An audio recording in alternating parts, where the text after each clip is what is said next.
हे परंतप अर्जुन, आहुति चढ़ाकर किए गए यज्ञ से अच्छा ज्ञान यज्ञ होता है।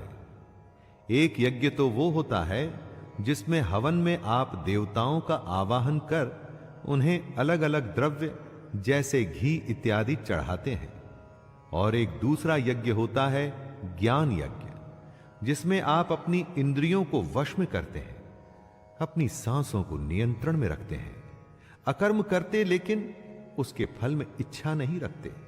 ये सारे ज्ञान यज्ञ हैं, और ये द्रव्य यज्ञों से कहीं अच्छे हैं।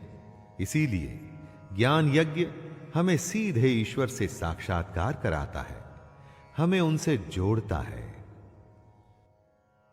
अर्जुन तो खुद भगवान के सामने था, लेकिन हम सब तो नहीं है दोस्तों।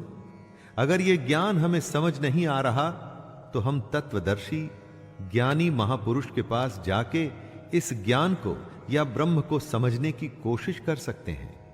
अगर ज्ञान हमें जरूरी ही नहीं लगेगा तो हम बस अपनी जिंदगी को बिना कुछ जाने जीते ही चले जाएंगे। कृष्ण अर्जुन के माध्यम से हम सबको कुछ बता रहे हैं। ज्ञान को तू तत्वदर्शी ज्ञानियों के पास जाकर समझ। उनको भली भांति दंडवत प्रणाम करने से, उनकी सेवा करने से और कपट छोड़कर सरलता पूर्वक प्रश्न करने से वे परमात्मा के तत्व को भली भांति जानने वाले ज्ञानी महात्मा तुझे उस तत्व ज्ञान का उपदेश करेंगे। हम सब अपना काम करते हैं, कमाते हैं, हमारा परिवार बढ़ता है, हम बूढ़े होते हैं, और इस तरह से ये चक्कर निरंतर चलता रहता है।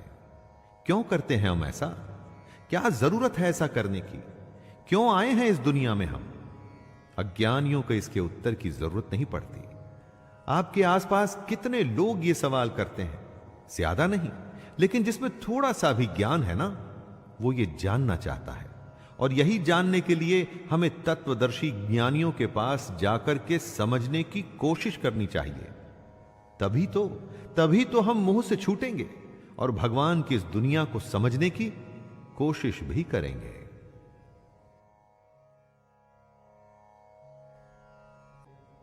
यदि तू अन्य सब पापियों से भी अधिक पाप करने वाला है तो भी तू ज्ञान रूपी नौका द्वारा निसंदेह संपूर्ण पाप समुद्र से भली भांति तर जाएगा। दोस्तों, इसका मतलब यह मत लगाइएगा कि पहले पाप करिए फिर ज्ञान हासिल करिए और बच जाइए। यहां कृष्ण ये कह रहे हैं कि आप इस भ्रम में, डाउट में मत रहिएगा कि हम बहुत बड़े पापी हैं, हमने तो कभी यज्ञ या भगवान को अच्छे से याद नहीं किया, तो ज्ञान हासिल हम कभी कर ही नहीं सकते। हर कोई कर सकता है। जिसमें इच्छा है ज्ञान को हासिल करने की, वो हर कोई कर सकता है। भगवान की असलियत जानने की, वो ज्ञान पे सवार होकर बाकियों से कहीं आगे भी निकल सकता है। तो देर किस बात की दोस्तों, आइए प्रारंभ करें। हे अर्जुन, जैसे जलती हुई आग में ईंधन जलकर खत्म हो जाता है, वैसे ही ज्ञान रूप अग्नि हमारे सारे कर्मों को भस्ममय कर देती है। ईंधन को जब आप आग में डालते हैं तो ईंधन बचता नहीं, सब आग बन जाता है। उसी तरह से जब ज्ञान आपको प्राप्त हो जाता है, जब आप ज्ञानी बन जाते हैं, तो आपके कर्म भी खत्म हो जाते हैं। यहां पर दोस्तों, कर्मों के खत्म होने का मतलब यह नहीं है कि आप कर्म करना छोड़ देते हैं। इसका मतलब है कि आप कर्मों के बंधन से छूट जाते हैं। कर्म करते हैं उसे कर्तव्य मानकर, न कि उसके फल के लिए। यही तो ज्ञान है जिसे हम सबको जानना चाहिए। ज्ञान हर किसी को शुद्ध कर देता है। कितने ही समय से कई लोगों ने कर्म योग के द्वारा ऐसे ज्ञान को हासिल किया है। अगर मन में इच्छा ना हो तो आप काम नहीं करते।